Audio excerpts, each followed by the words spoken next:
खूनी कुआं। सीमा गर्मियों की छुट्टी में अपनी नानी के घर आई थी।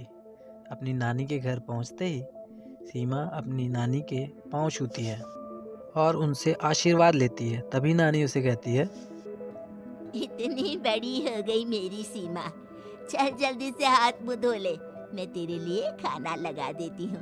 भूख लगी होगी ना? हाँ नानी, भूख तो लग रही है मुझे।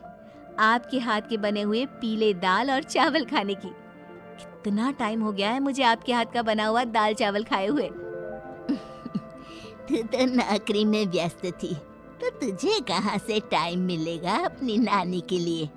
और जब इतने टाइम बाद आई है तो ज्यादा टाइम के लिए रुक कर जाएगी तू। हाँ नानी, इस बार पूरे 2 महीने के लिए आई हूँ। सीमा की नानी अंदर जाकर उसके लिए खाना बनाने लग जाती है। सीमा कमरे में अकेली होती है। तभी उसे अचानक किसी के रोने की आवाज़ आती है। वो कभी खिड़की से बाहर झांकती है तो कभी दरवाजे से बाहर झांकती है। उसे समझ में नहीं आता है कि ये आखिर रो कौन रहा है। तभी नानी खाना लेकर आ जाती है। वह अपनी नानी से कहती है, नानी, कोई औरत रो रही है क्या? मैं जब से यहाँ आई हूँ तब से मुझे यहाँ किसी औरत की रोने की आवाज आ रही है। हे भगवान, कहीं ये वही तो नहीं? बोलो ना नानी। अरे कोई नहीं रो रहा, ये तेरे मन का वहम है। और तू ना अब खाना खा ले, ज्यादा यहाँ वहाँ की बातों में ध्यान मत दिया कर। जल्दी से खाना खा और फिर मेरे साथ आ जा मेरे कमरे में। दोनों बैठकर खूब सारी बातें करें। ऐसे ही अगले दिन सीमा अपनी नानी के साथ गांव के बाजार में जा रही होती है। उसी रास्ते में फिर से किसी औरत के रोने की आवाज़ आती है। वो अपनी नानी से कहती है, अरे नानी, क्या सच में तुम्हें अभी भी किसी औरत की रोने की आवाज नहीं सुनाई दे रही? मुझे किसी औरत की बहुत बुरी तरीके से रोने और चीखने की आवाजें आ रही हैं। मैं बहुत परेशान हूँ नानी, आखिर ये कौन है? मुझे लगता है कि सीमा को शहर भेज देना चाहिए, यहाँ रहना उसके लिए ठीक नहीं। नानी बोलो ना, आप चुप क्यों हो जाते हो? सीमा, तू घर चल, मुझे तुझसे बहुत जरूरी बात करनी है। नानी सीमा को घर ले आती है और सीमा से कहती है, सीमा, कल सुबह तू शहर वापस चली जाएगी। अरे अचानक? आखिर क्या बात है नानी? आप मुझे ऐसे जाने को क्यों कह रही हो? मैं बस जो कह रही हूँ उस पर ध्यान दे। तू कल सुबह यहाँ से चली जाएगी, और ये बात मैं कोई मजाक में नहीं बोल रही। तू कल जाएगी तो मतलब जाएगी। अरे नानी, चली जाऊंगी मैं, ठीक है, पर आखिर बात क्या है ये तो बता दो। मम्मी से कोई बात हुई है या फिर मुझसे कोई गलती हुई है जो तुम मुझे अचानक से जाने के लिए बोल रही हो? देख सीमा, रात बहुत हो चुकी है और मुझे इस बारे में कोई बात नहीं करनी। चल, अब चल के मेरे साथ सो जा। सुबह की बस पकड़कर तुझे शहर भी तो जाना है। सीमा को अपनी नानी का ऐसा व्यवहार देखकर बहुत अजीब लगता है। उसे कुछ समझ में नहीं आ रहा होता है कि अचानक नानी उसे घर वापस जाने के लिए क्यों बोल रही है। ये सारी बातें सोचते सोचते सीमा की आंख लग जाती है। अब वो अपने नानी के साथ सो जाती है। ऐसे ही आधी रात को सीमा को फिर से किसी औरत के रोने की आवाज़ सुनाई देती है। वह उस औरत की आवाज़ सुनकर बार बार करवटें बदलने लगती है और तभी उसे सपने में भी एक अजीब सी औरत की परछाई नज़र आती है, जो कि इतनी अजीब तरीके से रो रही होती है कि वह उड़ जाती है। वह पूरे पसीने पसीने हो रही होती है। वह अपने आसपास देखती है तो घर में चारों तरफ शांति होती है। सीमा घबरा जाती है। वह अपनी नानी को उठाने की बहुत कोशिश करती है, लेकिन नानी उठती नहीं है। सीमा को फिर से उस औरत के रोने की आवाज़ सुनाई देती है। आखिरकार सीमा अपने आप को रोक नहीं पाती। वह अपने घर का दरवाज़ा खोलती है और बाहर निकलती है। आखिर ये माजरा क्या है? आज तो मैं पता करके रहूंगी। अब सीमा आधी रात को उस आवाज़ का पीछा करते करते चौपाल के पास बने कुएं के पास पहुंच जाती है, जहां कुएं के चारों ओर बेड़ियां लगी होती हैं। बेड़ियों में लगे हुए ताले के साथ लाल रंग का कपड़ा लगा होता है और माता रानी का कलावा बंधा हुआ होता है।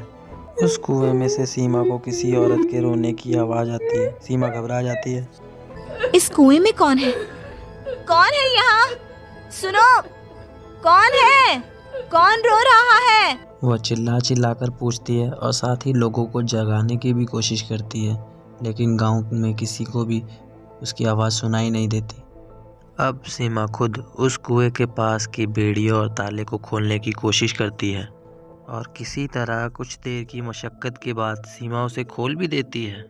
जैसे ही कुआं खोलकर उसमें झांकती है, सीमा उसके अंदर गिर जाती है। इतने में सीमा की नानी की नींद खुल जाती है और सीमा को अपने पास ना पाकर वो घबरा जाती है। नानी घबरा कर उसको पूरे घर में ढूंढने लगती है, जिसके बाद सभी गांव वाले मिलकर उस खूनी कुएं के पास चले जाते हैं और नानी कुएं के पास जाती है। तभी सभी गांव वालों को उसके चिल्लाने की आवाज़ सुनाई देती है। बचाओ, कोई मुझे बचाओ। मेरी बच्ची, हम आ गए, हम तुझे बचा लेंगे। नानी, मुझे यहाँ बहुत डर लग रहा है। यहाँ इंसान की कटी हुई मुंडिया, हाथ, पैर और कंकाल है और खून भी है। नानी, मुझे डर लग रहा है।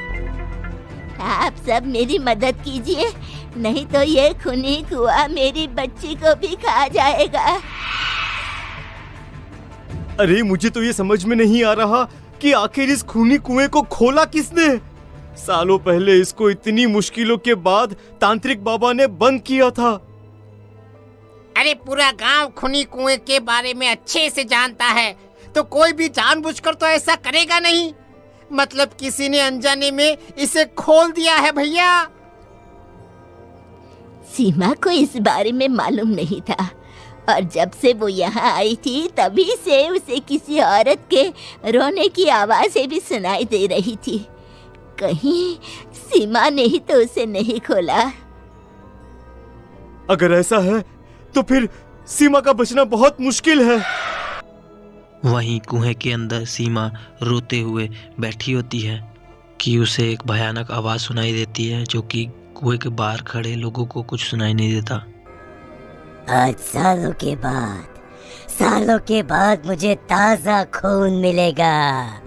तेरा खून पीकर आज मैं अपनी प्यास बुझाऊंगा।